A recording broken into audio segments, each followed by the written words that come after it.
Assalamualaikum, hello guys, apa kabar? Bertemu kita lagi dalam rancangan Influencer Japin, sebuah rancangan yang disiarkan melalui program platform media sosial iaitu di Facebook dan juga di YouTube. Dan jadi kepada anda yang belum lagi like Facebook Jabatan Penerangan, silahkan like, dan juga yang belum subscribe channel YouTube Jabatan Penerangan, diharap anda tidak keberatan untuk menekan lonceng di channel kami.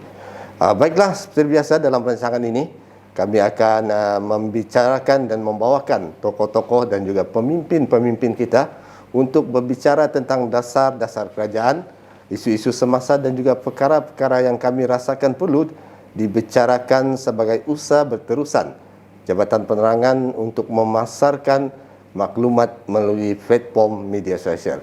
Dan pada rancangan kali ini kita agak bertuah kerana dapat bersama dengan seorang tokoh korporat yang juga merupakan antara individu utama dalam usaha kita merancana pembangunan di wilayah Persekutuan Labuan ini. Dan tidak lain tidak bukan bersama kita pada petang ini ialah yang berbahagia Datuk Seri Haji Amir bin Haji Husin, iaitu pengurusi Perbadanan Labuan. Jadi selamat datang Datuk Seri. Terima kasih sahabatku, saudara Ramlin. Apa kabar Datuk Seri? Alhamdulillah, kerana diberi peluang yang agak bagi saya ini keemasan, dan ianya memang platform yang terbaik untuk kita kongsikan pendapat-pendapat dan pandangan-pandangan kita mengenai persekitaran Pulau Labuan dan juga menyentuh soal-soal konsep kehidupan dan juga ekonomi yang ingin kita canangkan bersama dan juga kepada masyarakat tempatan. Ya, betul. Dan kami juga warga Jabatan Penerangan ingin mengucapkan terima kasih kepada Datuk Seri kerana memberi kebenaran untuk rancangan ini dibuat di pejabat Datuk Seri, iaitu di Menara Perbadanan Labuan di tingkat 10 ini. Dan kita harap petang ini perbincangan kita akan menjurus kepada perancangan ataupun usaha daripada pihak Perbadanan Labuan dalam menangani isu ekonomi Labuan selepas pandemik COVID-19. Jadi sebagai mukadimah perbicaraan kita petang ini Datuk Seri, mungkin boleh Datuk Seri beri sedikit latar belakang tentang diri Datuk Seri. Silakan. Ya, alhamdulillah, saya Datuk Seri Haji Amir bin Haji Husin, anak kelahiran Pulau Labuan dan dilahirkan di kampung Duran Tunjung, wilayah Persekutuan Labuan. Dan saya kini telah mencapai usia 50 tahun. Alhamdulillah. Dan berkecimpung dalam dunia perniagaan sudah hampir 25 tahun. Dan kembali ke Labuan untuk memberi bakti dan berusaha untuk memajukan dan memantapkan kembali ekonomi Labuan yang terjejas sejak sebelum pandemik COVID-19 lagi. Kalau kita lihat kadar ataupun kejatuhan ekonomi dunia, terutamanya bila kita lihat harga minyak merundum, dan pada ketika itulah saya melihat aktiviti-aktiviti ekonomi Labuan terjejas. Dan dengan peluang yang telah diberikan ini, saya ingin menaburkan kepakaran dan juga kemahiran yang saya ada bersama-sama dengan agensi-agensi kerajaan dan jabatan kerajaan yang ada, serta syarikat-syarikat swasta dan penduduk tempatan untuk bekerjasama dan kita kembalikan wilayah Persekutuan Labuan seperti dulu-dulu kala. Alhamdulillah. Itulah yang sebenarnya warga Labuan pun sebenarnya sudah lama inginkan kemajuan ekonomi ini sebenarnya, Datuk Seri. Satu, ketika dahulu Labuan pernah ekonomi Labuan pernah rancak sewaktu bila mana industri minyak dan gas menjadi salah satu nadi utama ekonomi di wilayah Persekutuan Labuan. Tapi semenjak selepas waktu pandemik itu, ekonomi kita agak malap, dan sekarang ini ada sedikit ruang peluang yang dibuka oleh kerajaan untuk Labuan ini mengambil peluang untuk mengembalikan ekonomi itu selepas pandemik COVID-19. Jadi bagaimana Datuk Seri melihat peluang itu?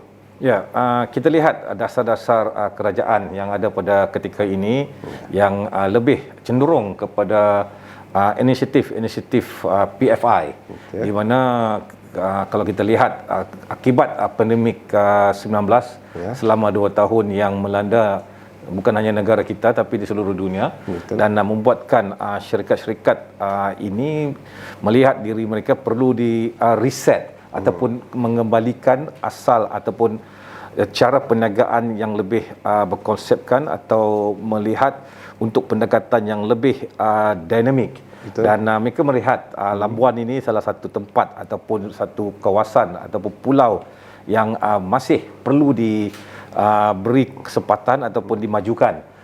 Bukan hanya sekadar untuk mendapatkan limpahan ekonomi secara tempatan, tapi menjadikan pusat ataupun hub ekonomi kepada syarikat-syarikat tersebut. Dan dengan dasar kerajaan yang banyak membantu, dan juga kalau kita lihat pada sidang Parlimen yang berjalan ketika ini, kita lihat dasar-dasar yang telah dicadangkan oleh Kementerian Kewangan begitu tertib dan mahukan lonjakan ekonomi itu dibawa oleh syarikat-syarikat swasta dari luar, kerana kalau kita bergantung ataupun terlalu mengharapkan dana-dana daripada kerajaan yang kita lihat setiap tahun semakin berkurangan, ianya tidak mampu untuk mengeluarkan Pulau Labuan secara khususnya daripada sekatan-sekatan ataupun kekangan-kekangan dari segi ekonomi. Dan bila adanya pemain-pemain industri datang ke Labuan, dan saya lihat ini akan secara langsung mencipta peluang pekerjaan serta peluang-peluang perniagaan kepada penduduk-penduduk tempatan. Ya, betul. Kalau saya tersilap, dalam 2 minggu yang lepas, Datuk Seri ada bawa sekumpulan pemain-pemain industri datang ke Labuan. Dan peluang seperti mana yang Datuk Seri nyatakan, ianya adalah satu kerjasama di antara pihak swasta dan pihak kerajaan dalam usaha untuk memulihkan ekonomi Labuan dalam tempoh yang singkat. Jadi bagaimana Datuk Seri melihat kesan daripada pemain-pemain industri itu datang ke Labuan selepas kehadiran mereka itu? Kalau kita lihat asas ekonomi Labuan, kita rujuk kembali kepada kenapa Labuan ini dikenali di seluruh dunia, dan kenapa Labuan ini menjadi pusat ataupun perhatian syarikat-syarikat ataupun player-player industri ini. Kalau kita lihat dari segi pertamanya industri perkapalan, dan kalau kita lihat dari segi kewangan, kita ada LFSA, dan juga kita ada tempat pendapatan services industri untuk oil and gas. Jadi 3 teras utama ini adalah penyumbang utama ekonomi kita sejak dulu kala. Dan untuk mencipta peluang ataupun merealisasikan industri-industri ataupun pelaburan-pelaburan dari sektor yang bukan daripada 3 ini memerlukan masa yang lama. Jadi fokus utama kita adalah mengembangkan semula industri yang saya sebut tadi, seperti perkapalan, services, oil and gas, dan juga LFSA. Jadi pelabur-pelabur yang datang yang kita bawa pada 3 minggu lepas sebenarnya adalah berfokuskan untuk memajukan semula atau untuk menaikkan semula industri yang disebut tadi. Dan ianya adalah bukan sebagai major game changer kepada Labuan, tapi secara langsung mampu untuk mengembangkan ekonomi kita dengan lebih pantas. Dan kalau kita lihat secara khususnya seperti LFSA, ianya memang telah ada di situ. Maksudnya memang ada pelaburan, ada investment daripada syarikat-syarikat, dan ada substan yang diperlukan, iaitu setiap syarikat perlu mengadakan ataupun ada 3 orang pekerja di Labuan. Ini secara langsung menambahkan penduduk di Labuan itu secara langsung, dan impaknya kepada industri Labuan kita akan lihat banyak putaran aktiviti perniagaan, iaitu seperti kedai makan, dobi, transportation, rumah, dan segalanya. Dan secara tidak langsung ia membantu penduduk tempatan untuk mengembalikan hidup mereka yang terdesak ataupun tertekan akibat kemurungan ekonomi. Jadi salah satu lagi yang menarik perhatian sebenarnya, bila mana kita jemput pelabur-pelabur ini atau pemain-pemain industri ini datang ke Labuan, pastinya di negeri-negeri lain pun membuka peluang kepada mereka. Jadi apa keistimewaan untuk durang datang ke Labuan berbanding dengan negeri-negeri lain? Kalau kita lihat apakah keistimewaan Labuan kalau dibandingkan dengan negeri-negeri lain, kita ni kalau dilihat kita seberlengkap. Dan pertama kita lihat kita mampu absorb ataupun menerima kedatangan pelancong-pelancong ataupun pelabur ini disebabkan pertama kita ni adalah di bawah kerajaan persekutuan. Kita tidak perlu merujuk kerajaan negeri, dan kerajaan negeri jika memerlukan perubahan ataupun dari segi dasar yang perlu ditambah baik, mereka perlu merujuk kepada persekutuan. Sebab jika itu melibatkan persekutuan punya polisi, tapi seperti Labuan ini kita mempunyai keutamaan atau keupayaan untuk membawa terus kepada kerajaan persekutuan untuk dinilai ataupun ditambah baik apakah ruang untuk memastikan bahawa peluang-peluang ini tidak terjejas dan juga tidak terlepas. Itu pertama. Dan kedua, kalau kita lihat Labuan ini adalah satu buah pulau yang berstatus duty free. Duty free, kita mempunyai free trade zone dan kita tidak dikenakan cukai bila melakukan perniagaan-perniagaan secara offshore. Cukai kita begitu limited kan. Dan itu adalah ruang ataupun sebagai value added untuk kita tawarkan kepada pihak-pihak pelabur luar sana. Dan mereka datang sini dan mahu melihat peluang itu tidak dilepaskan. Dan kalau kita lihat kenapa banyak syarikat daripada China mahu keluar daripada China datang ke Labuan, mereka dapat menghidu bahawasanya inilah peluang yang jarang ada kalau dibandingkan dengan negara-negara seperti Singapura yang telah matured sistemnya dan juga Hong Kong. Dan Labuan ini mereka melihat masih memerlukan banyak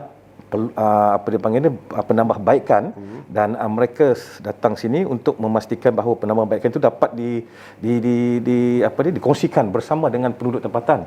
Dan value kepada penduduk tempatan, peluang pekerjaan yang akan ada, peluang perniagaan secara tidak langsung akan ada, dan secara langsung ia akan membantu ekonomi keluarga yang berada di Labuan ini akan berkembang. Secara tidak langsung lah kan? Ya.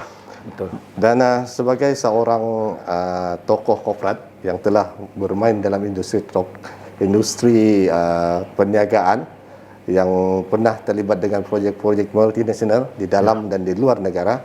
Jadi bagaimana Datuk Seri melihat minat pelabur asing itu atau minat pemain-pemain industri ini untuk datang ke Labuan? Adakah mereka akan lebih tertarik dengan kemudahan-kemudahan yang macam Datuk Seri sampaikan tadi itu, ataupun mungkin mereka akan menilai Labuan ini sebagai satu tempat yang cukup berpotensi untuk mereka melabur? Ya, soalan yang agak baik. Dan saya ingin jawab soalan yang baik ini dengan lebih berhati-hati. Kalau kita tengok, Labuan ini sebuah pulau yang kecil. Dan jika mereka datang untuk melabur hartanah, berapa banyak syarikat saja yang boleh datang dan melabur hartanah kerana keadaan pulau kita yang begitu terhad. Dan harga ataupun nilai tanah ataupun hartanah yang ada di Labuan ini bukannya murah kalau dibandingkan dengan tempat-tempat lain.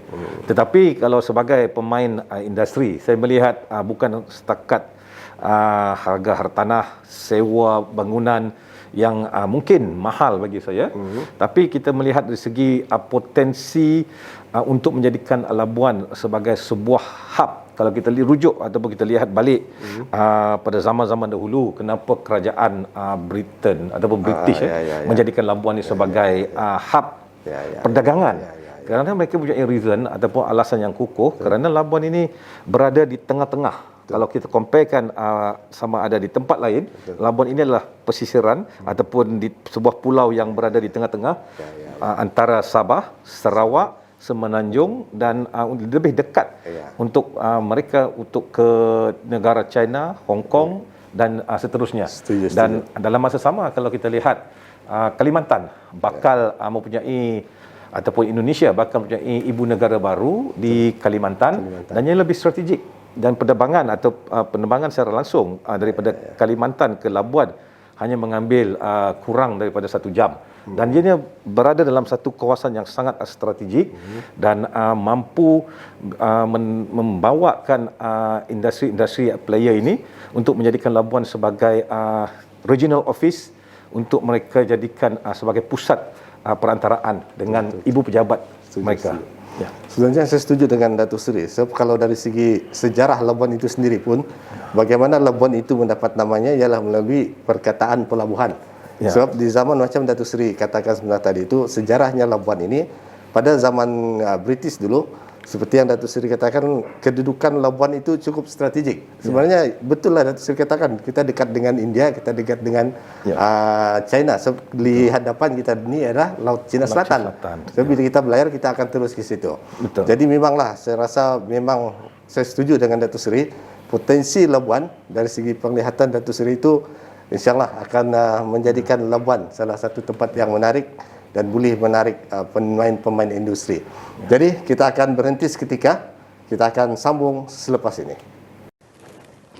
Jawatan Kuasa Tertinggi Majlis Pembangunan Ekonomi dan Sosial yang diterajui Kementerian Wilayah Persekutuan dan Perbadanan Labuan akan dilaksanakan dengan kadar segera. Ia bertujuan untuk memantau segala aspek pembangunan di pulau itu dapat dilakukan sebaik mungkin. Timbalan Menteri Wilayah Persekutuan Datuk Seri Jalaluddin Alias berkata, jawatan kuasa itu juga akan membincangkan hal berkaitan dengan industri-industri untuk penempatan dan pembaikan aktiviti ekonomi serta aktiviti masyarakat. Jelasnya isu yang dibangkitkan akan diselesaikan oleh jawatan kuasa yang telah dikenal pasti membabitkan pengangkutan, status pulau bebas cukai, pelancongan dan juga pembangunan infrastruktur.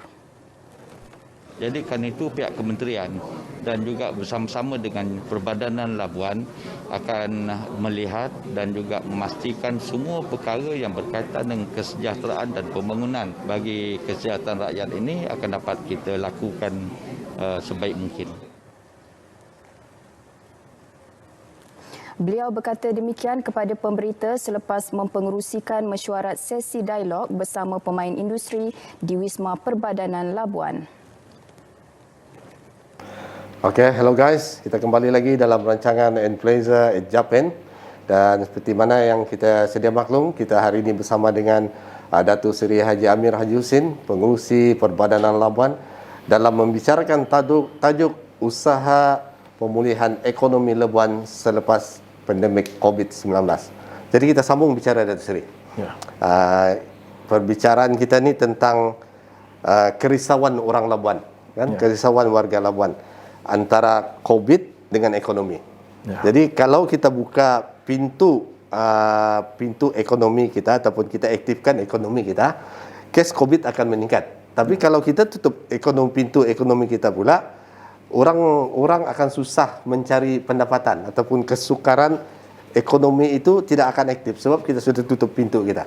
Jadi pandangan Datuk Seri antara menangani COVID dengan ekonomi ini, mana yang perlu diberi keutamaan? Silakan Datuk Seri. Terima kasih Saudara Ramlin atas soalan yang saya rasa pun baik. Kita berada dalam keadaan dipanggil catch 22.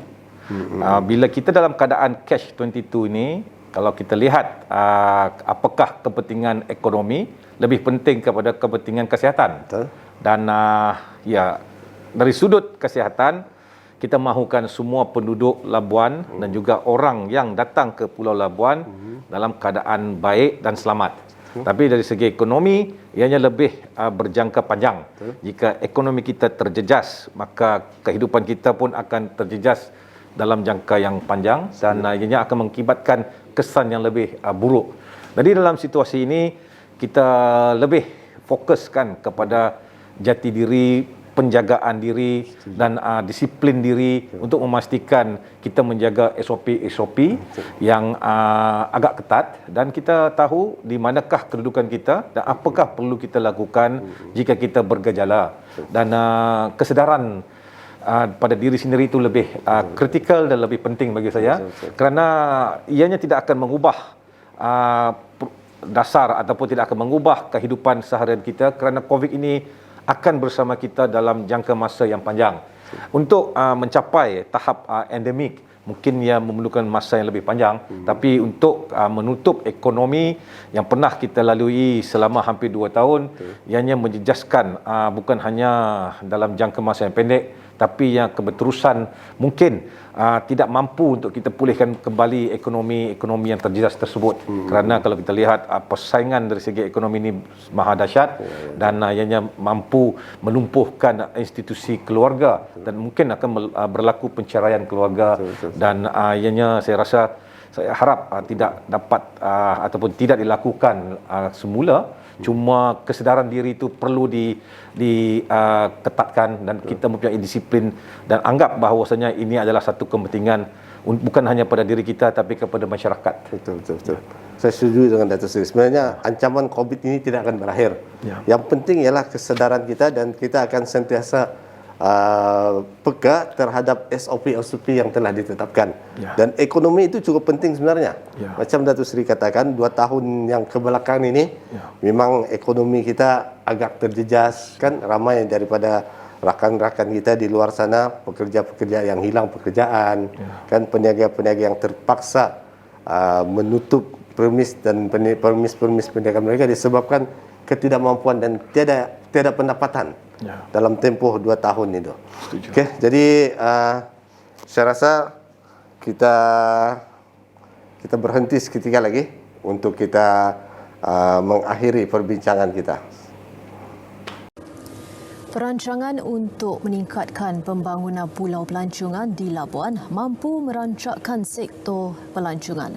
Susulan itu, Timbalan Menteri Wilayah Persekutuan Datuk Seri Jalaluddin Alias berkata, pulau rusukan yang berkeluasan 6 ekar milik Perbadanan Labuan telah diusahakan oleh pihak swasta. Datuk Seri Jalaluddin menjelaskan pengusaha perlu dibantu untuk menaik taraf pulau berkenaan bagi memastikan kadar kemasukan pelancong dari luar Labuan meningkat. Dan kemungkinan kita akan buat kerjasama dengan Kementerian Pelancongan bersama dengan Perbadanan Labuan bagi mengusahakan supaya pulau ini dapat diusahakan oleh pihak-pihak swasta yang berminat untuk mengusahakan pulau ini. Beliau berkata demikian selepas mengadakan tinjauan di Pulau Rusukan dan juga Pulau Papan. Okay, hello guys. Sekali lagi kita berjumpa dalam rancangan Influencer at Japin, Jabatan Perangan yang kita siarkan melalui platform media sosial iaitu di Facebook dan juga di channel YouTube Jabatan Penerangan. Dan kita masih lagi bersama dengan tetamu istimewa kita iaitu yang berbahagia Datuk Seri Haji Amir Haji Husin, Pengerusi Perbadanan Labuan. Jadi Datuk Seri, kita teruskan perbicaraan kita tentang bajet 2022. Boleh Datuk Seri bagi pandangan? Secara rumusan saya melihat bajet 2022 ini ianya lebih tertumpu kepada pemulihan COVID-19 yang melanda negara dan akibatnya begitu teruk kepada bukan hanya kepada kita tapi kepada keseluruhan industri masyarakat dan penduduk di Malaysia. Dan fokus utama adalah dengan cuba meringankan beban-beban yang ditanggung dan cuba memanjangkan apa sahaja kekangan-kekangan yang mampu melumpuhkan industri kecil dan ianya cuba untuk memulihkan ruang untuk mengembalikan dipanggil seperti jump start untuk memastikan bahawasanya industri ini mampu kembali seperti sedia kala. Dan kepada rakyat yang terjejas, yang kehilangan pekerjaan, kita lihat peluang-peluang pekerjaan yang dicipta oleh kerajaan begitu banyak sekali. Dan saya harap peluang yang ada ini perlu diambil oleh penduduk-penduduk kita di Labuan kerana ini adalah peluang yang saya rasa jarang-jarang dan tidak selalu berlaku akibat kesan daripada COVID-19. Dan maksudnya dari segi tahap ataupun restriction ataupun dari segi strictness untuk kita memohon peluang-peluang pekerjaan itu, peluang-peluang perniagaan itu, peluang-peluang untuk memohon dana-dana yang ada pada kerajaan tidaklah begitu rigid dan kerajaan begitu fleksibel untuk memastikan kita mampu mendapatkan apa sahaja dana yang diperuntukkan oleh kerajaan. Okey. Dan rasanya kita ke soalan terakhir untuk rancangan pada kali ini. Mungkin Datuk Seri boleh bagi pandangan tentang konsep keluarga Malaysia yang diperkenalkan oleh Yang Amat Berhormat Perdana Menteri. Silakan Datuk Seri. Konsep keluarga Malaysia ini adalah satu konsep yang sangat baik saya lihat dan ianya menyatu padukan semua kaum di negara ini dan akibat kesan COVID-19 apabila datangnya konsep keluarga Malaysia, ianya secara langsung menyatupadukan antara bangsa, maksudnya kaum dan agama. Dan kalau kita lihat dari sudut politik, ianya mampu juga menyatupadukan antara pembangkang dan parti kerajaan. Ianya sangat baik dan saya begitu teruja untuk melihat seterusnya apakah langkah-langkah konsep keluarga Malaysia ini dan juga implementasi untuk memastikan konsep ini menjadi sebagai salah satu kitab yang boleh kita pegang. Okey guys, nampaknya kita telah pun berada di penghujung rancangan Influencer Japin pada rancangan kali ini, dan seperti yang kita sedia maklum, kita bersama dengan yang berbahagia Datuk Seri Haji Amir Haji Hussein, pengurusi Perbadanan Labuan, yang mana kalau yang baru bersama kita, sebenarnya Datuk Seri Haji Amir Hussein ni adalah anak Jati Labuan, orang Durian Tunjung. Jadi kalau terjumpa dengan dia, ramai orang bertanya dengan saya juga Datuk Seri. Mereka agak terkejut bila jumpa Datuk Seri boleh berbahasa fasih dalam bahasa tempatan. Boleh cakap Kadayan dan Brunei. Jadi diorang tanya, orang mana? Saya cakap, tunggu rancangan Influencer Japin, nanti Datuk Seri akan jawab. Gitu. Alhamdulillah, memang anak Jati Labuan, nenek Brunei Tutung. Apa ni? Kadayan Tutung. Kadayan Tutung. Sebelah Datuk memang Brunei lah. Jadi memang Jati lah. Orang Labuan boy. Jadi kalau jumpa jangan cakap apa-apa, cakap Kadayan sama Brunei sama Datuk Seri. Okey. Jadi sebagai kata-kata akhir dari Datuk Seri. Saya mahu melihat bahawa dalam keadaan situasi dan juga situasi yang kita hadapi pada ketika ini, kita perlukan kesinambungan dan kerjasama antara satu sama lain, dan sama-samalah saya mohon dan saya pohon agar penduduk di Labuan saling bantu-membantu, sokong-menyokong untuk memastikan Labuan kembali pulih dan berjaya mampu untuk menaikkan ekonomi kita semula. Okey, terima kasih Datuk Seri. Terima kasih juga kerana sudi meminjamkan pejabat Datuk Seri yang cukup selesa dan indah ini untuk kita buat rancangan pada hari ini. Dan terima kasih juga kepada rakan-rakan yang bersama dengan kita dalam rancangan Influencer Japin. Dan untuk anda semua, sebenarnya di dalam Facebook Jabatan Penerangan, kami juga ada program Satagal bersama Japin Labuan yang bersiaran secara live seminggu 2 kali. Wah, bagus. Jadi kepada anda yang belum like Jabatan Penerangan punya page, silakan like. Yang belum subscribe channel YouTube Jabatan Penerangan, silakan subscribe channel Jabatan Penerangan. Okey, dan itu jumpa kita sampai di sini. Kita akan jumpa lagi pada rancangan Influencer Japin pada siri yang akan datang. Sekian, wabillahi taufiq wa hidayah. Assalamualaikum warahmatullahi wabarakatuh. Terima kasih Datuk Seri. Sama-sama.